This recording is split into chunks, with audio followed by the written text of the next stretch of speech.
ಪದ್ಯ. ಕೇಳಿದನು ಜನಮಜೇಯ ಕ್ಷಿತಿಪಾಲಕನು ವರಸರ್ಪಯಜ್ಞ ಸ್ಥೂಳ ಪಾಪ ವಿಘಾತಿ ಘೋಸುಗವಿ ಮಹಾಕಥೆಯ.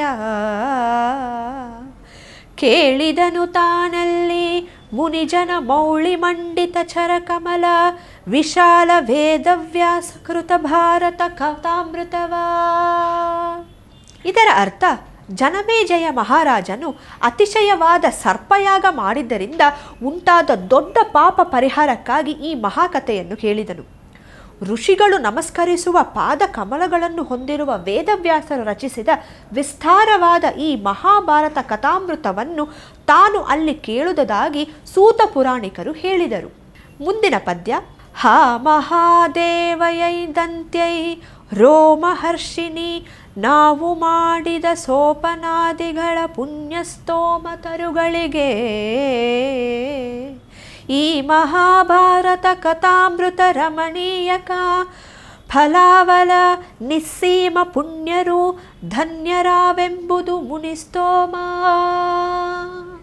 ಅಂದರೆ ಆಗ ಮುನಿಗಳು, ಹಾ ಮಹಾದೇವ, ರೋಮಹರ್ಷಿಣಿ, ನಾವು ಮಾಡಿದ ಸೋಮಪಾನಾದಿಗಳ ಪುಣ್ಯಸ್ತೋಮ ರೂಪವಾದ ವೃಕ್ಷಗಳಿಗೆ ಈ ಮಹಾಭಾರತ ಕಥಾಮೃತವು ಸುಂದರವಾದ ಫಲವಲ್ಲವೇ?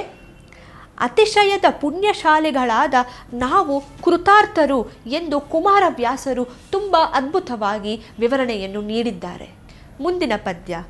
ಹೇಳು ಸಾಕಳೆ ಸೋತ ಧುರಿತವ್ಯಾಳ ವಿಷಜಾಂಗುಳಿಕವನು ನೀ ಕೇಳು ದಂತಳದೊಂದು ಜನಮಜೇಯನ ಯಾಗದಲ್ಲಿ ಮೌಳಿಗಳಾಲೆನುವು ನಿನ್ನೆಯ ಹೋಲಿಕೆಯನ್ನು ನಿಖಲ ಮುನಿಗಳ ನೊಳಗಿಸುವನು ನಿಮ್ಮಾಜ್ಞೆಯಳೆಂದು ಕೈ ಮುಗಿದ. ಅಂದರೆ ಇಲ್ಲಿ ಹೇಳ್ತಿರೋದು, ಎಲೆ ಸೂತನೆ, ಪಾಪವೆಂಬ ಹಾವಿನ ವಿಷಕ್ಕೆ ಪರಿಹಾರದಂತಿರುವ ಕಥೆಯನ್ನು ಜನಮಜೇಯನ ಯಾಗದಲ್ಲಿ ನೀ ಕೇಳಿದ ರೀತಿಯಲ್ಲಿಯೇ ಹೇಳು.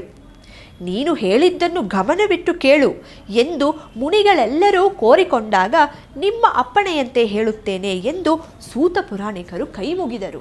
ಇಲ್ಲಿ ನಾವು ನೋಡಬಹುದು, ಕುಮಾರವ್ಯಾಸರು ಸೂತ ಪುರಾಣಿಕರ ಒಂದು ಕಥೆಯನ್ನು ಹೇಗೆ ಅದ್ಭುತವಾಗಿ ಇಲ್ಲಿ ವಿಮರ್ಶಿಸುತ್ತಿದ್ದಾರೆ ಎಂದು ತುಂಬ ಅದ್ಭುತವಾಗಿ ಈ ಪದ್ಯದಲ್ಲಿ ಬರೆದಿದ್ದಾರೆ.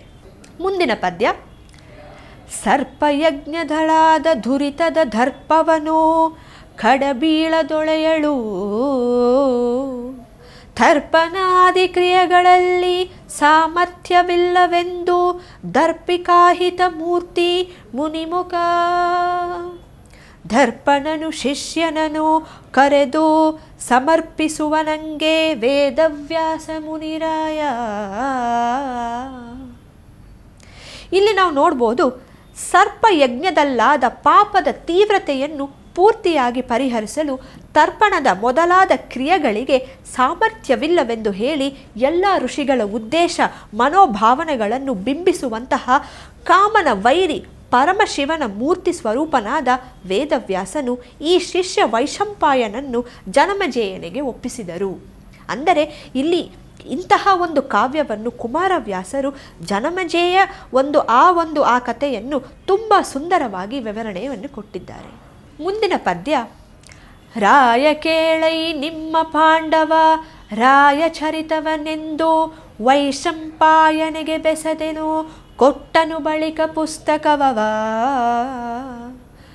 ರಾಯನತಿ ಭಕ್ತಿಯಲಿ ವೈಶಂಪಾಯನಿಗೆ ವಂದಿಸಿ ನಿಜಾಭಿಪ್ರಾಯವನ್ನು ಕೇಳಿದನು ಚಿತ್ತೈಸುವುದು ಮುನಿಗರ.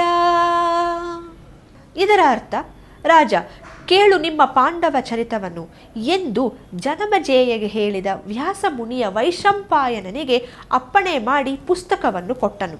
ಆಗ ಜನಮೇಜಯನು ವೈಶಂಪಾಯನಿಗೆ ನಮಸ್ಕರಿಸಿ, ಅಂದರೆ ಭಾರತದ ಕಥೆಯನ್ನು ಕೇಳಬೇಕೆಂಬ ತನ್ನ ಅಭಿಪ್ರಾಯವನ್ನು ವ್ಯಕ್ತಪಡಿಸಿದನು.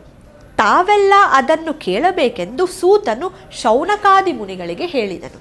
ಈ ಪದ್ಯದೊಂದಿಗೆ ಈ ಸಂಚಿಕೆಯನ್ನು ಮುಕ್ತಾಯಗೊಳಿಸೋಣ. ಮುಂದಿನ ಸಂಚಿಕೆಯಲ್ಲಿ ನಾವು ಭೇಟಿಯಾಗೋಣ. ನಮಸ್ಕಾರಗಳು, ಶುಭೋದಯ.